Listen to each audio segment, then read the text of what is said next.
Olá, queridos irmãos, sejam bem-vindos ao nosso canal Homeschool.abrantes. E peço a você que está assistindo esse vídeo de alguma plataforma que não seja o YouTube, que direcione esse vídeo para o YouTube, ative os sininhos de notificação, dê o seu like, seu dislike, seu gostei. Faça o seu comentário. Saiba que a sua participação é de extrema importância para o desenvolvimento desse canal e para que a gente consiga, assim, ajudar novas mãezinhas que têm o seu filho matriculado na rede pública de ensino a tomar as decisões mais assertivas na hora das suas dificuldades com o corpo docente da escola. E considerando o ensinamento de Jesus Cristo que diz assim: toda árvore é conhecida pelos seus frutos. Toda árvore boa dá bons frutos e toda árvore que não der bons frutos será cortada e jogada fora. E nessa mística eu quero agradecer uma mãezinha que me autorizou a contar a história do seu filho. O seu filho demorou um pouco a nascer, passou da hora do parto.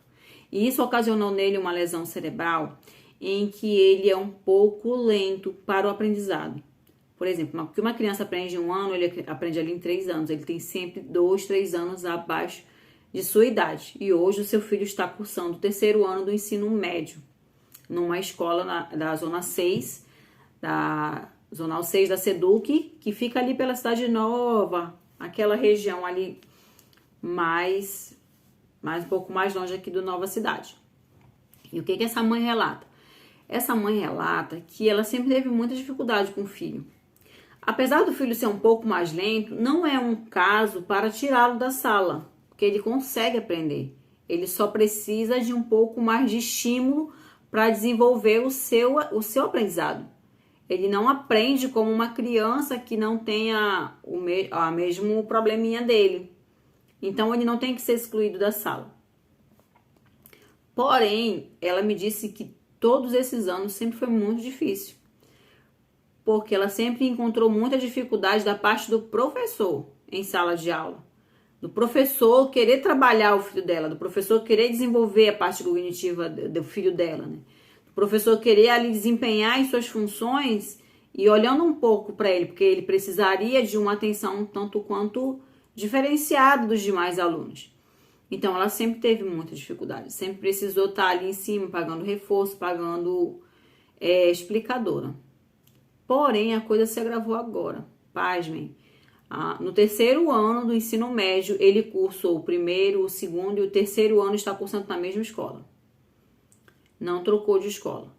E o que aconteceu? No 1º ano, ele precisou levar o laudo, tudinho, estava chegando na escola, né? Ninguém conhecia, ele levou, a mãe conversou, falou tudo, todo o ensejo do filho, né? Toda a história do filho. Quando foi no 2º ano, de novo a escola solicitou o tal do laudo. E agora no 3º ano novamente. Porém, a mãe me contou que, assistindo ao nosso canal, conseguiu reunir forças e já foi de uma forma diferente na escola. Não mais como aquele ar, né, que estão me fazendo um favor, né? Poxa, a criança já estuda lá há 3 anos. Então, a escola já conhece a criança, a escola já conhece a história dele, a escola já tem laudos, lá tem tudo. E qual a dificuldade, né, de trabalhar? Existe um documento que é chamado parecer técnico, que é o parecer do aluno, que o professor faz. Todo final de ano, o professor entrega o parecer do aluno. No ano seguinte, a primeira coisa que o próximo professor tem que fazer é ler esses parecer dos alunos, né? Para saber que tipo de aluno que ele vai precisar trabalhando ali e fazendo as diretrizes da sua metodologia, que deve ser diferente para cada caso, para cada aluno, para cada turma. E esse ano, o aluno já não quer mais nem ir para a aula. Por quê? Porque esse ano, no 3º ano do ensino médio, professores ali já bem instruídos, qualificados, ou deveriam ser, ou pelo menos deveriam ser. O que acontece? Os professores simplesmente ignoram o aluno. Passam pelo aluno e não corrigem a tarefa do aluno, não solicitam a tarefa do aluno. Outro dia uma professora virou para o aluno, verificando uma tarefa dele, e disse: agora eu vejo que você realmente não é normal. Então, eu me pergunto o que leva um profissional de educação, uma pessoa que está ali para desenvolver um outro ser, um outro cidadão, de forma intelectual. Como é que faz? né? Falar uma coisa dessa, deduzir uma frase dessa a um adolescente que já tem tantas dificuldades, né? E às vezes a gente pensa que é só ele, mas não é não. Porque, em contrapartida, eu conheço uma história de uma outra professora que era estagiária ainda, numa região suburbana de Manaus, de famílias de renda baixa. E essa professora, ainda como estagiária, ela tinha em sua sala uma criança que também era cadeirante, que também tinha dificuldade cognitiva, que tinha tudo.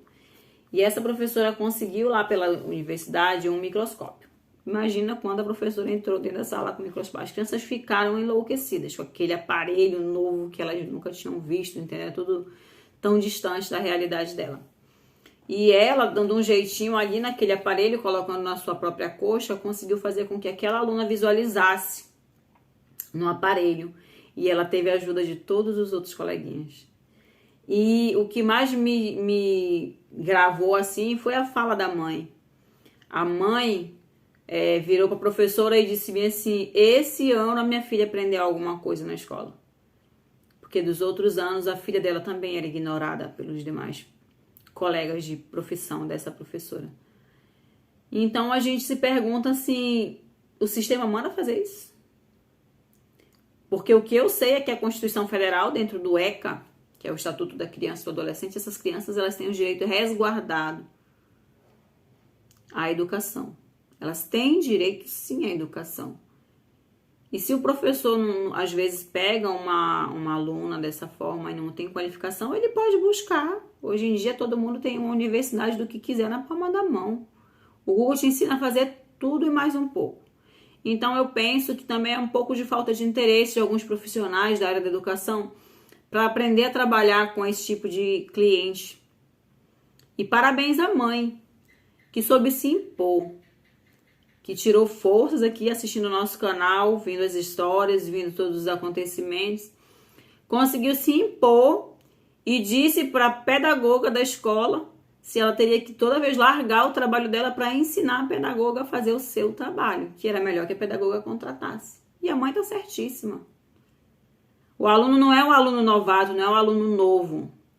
E ainda que fosse, o professor não pode fazer o aluno passar por constrangimentos, por situações vexatórias, por situações desagradáveis.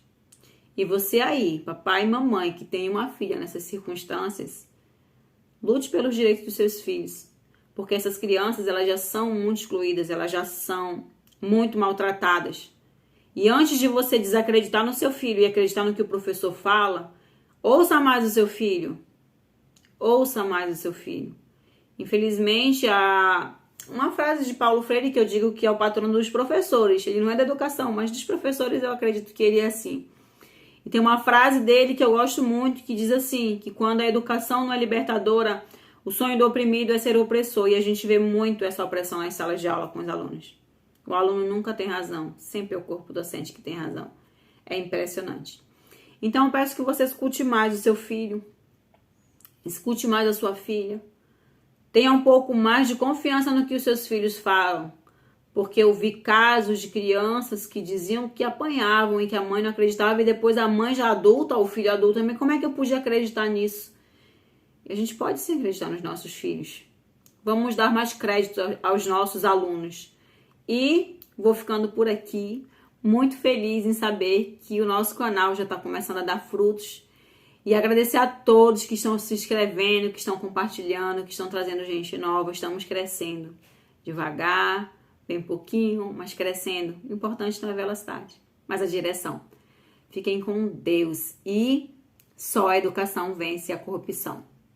A vitória é nossa, em nome de Jesus.